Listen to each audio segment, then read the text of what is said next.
Arizona could soon have a new national monument. There's a movement to get the designation assigned to the Great Bend of the Gila, an area near Gila Bend where the Gila River indeed bends south and then west toward the Colorado River. Joining us now to talk about the effort is Arizona Republic reporter Kaylee Monahan and Mike Quigley, Arizona Director of the Wilderness Society. All right, folks, good to have you both here. Thank you so much for joining us. And Kaylee, you reported on this. Great story on this. But I'm guessing the bend in the Gila is near Gila Bend. You are correct. Yes. It's roughly about 45 minutes southwest of the valley, so it's very accessible.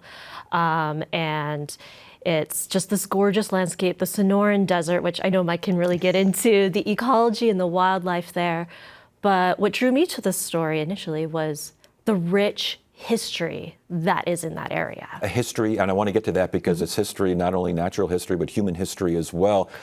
When you go out there, what do you see? Do you see ripples? Do you see a river? Do you see a stream? What's happening out there? Depends on the time of year.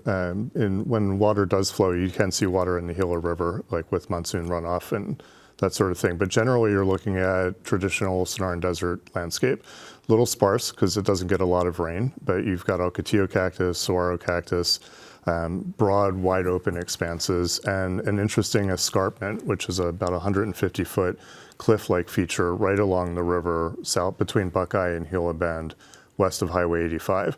And that escarpment is rich with petroglyphs and other cultural historical markers. Yeah, I saw the video on this, and there's some petroglyphs. Oh, my goodness gracious, it's like it's like everyone in the world back then was writing on these rocks. Are there intertwining streams and tributaries involved here as well? Literally on Yes. the landscape? Yeah, there are different washes that when it rains in the uplands, like say by Woolsey Peak or farther in around Clanton Hills, those washes will carry water out to the Gila, and then ultimately the Gila flows into the Colorado at Yuma. And let's talk about this push now to make this a national monument. What would that mean, and why is a national monument a good idea for this area? Well, speaking as an Arizona native, like this area, the history goes back 11,000 years, and we had the Hohokam there and some other ancient indigenous peoples. We talked about the petroglyphs, but there's also signs of circles where maybe they had talks or ceremonies and those sorts of things. And to protect this area with a national monument, would protect it from encroachment from the city, business interests, all these other things, protect the wildlife that's there as well, which is... Yeah.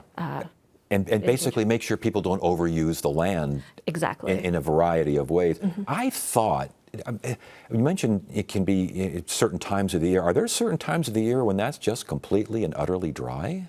Yes. Yeah. June is a rough time of year in that landscape.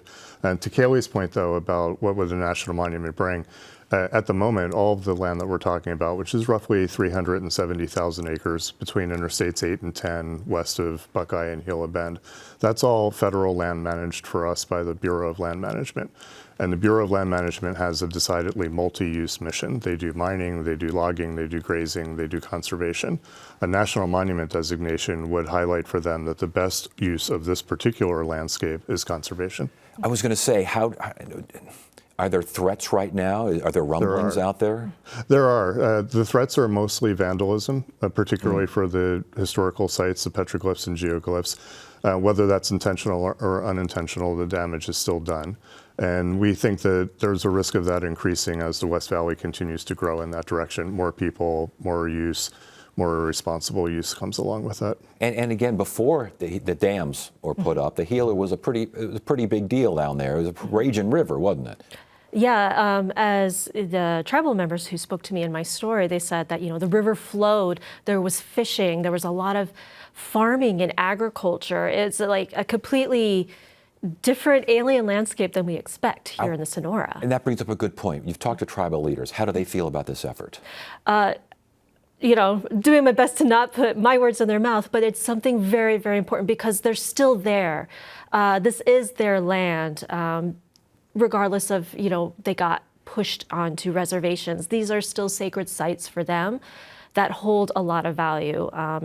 The people of the San Lucie Reservation still go out and perform sweats and runs and all the things that are important for their tribal community. And Mike, real quickly, where's the process now? How far along are you? So Mr. Grijalva recently introduced legislation to create this national monument, but as you might expect, not much is moving in Congress.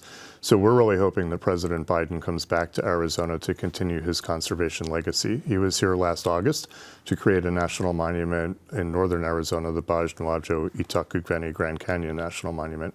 We're hoping he comes back and uses his authority under the Antiquities Act to create the Great Bend of Gila National Monument. Where to get more information on this? Where do you You go? can go to respectgreatbend.org, or if you're here next Tuesday night, Arizona Wilderness Brewing Company is releasing a commemorative Great Bend of the Gila Wheat Pale Ale. And the Roosevelt Row location is going to have a party from 5 to 8. We'll be there with information. People can stop by and say All right, very good. Sounds like a nice party there. It sounds like a great idea, too. Thank you so much for joining us. Thanks for Thank taking an you. interest.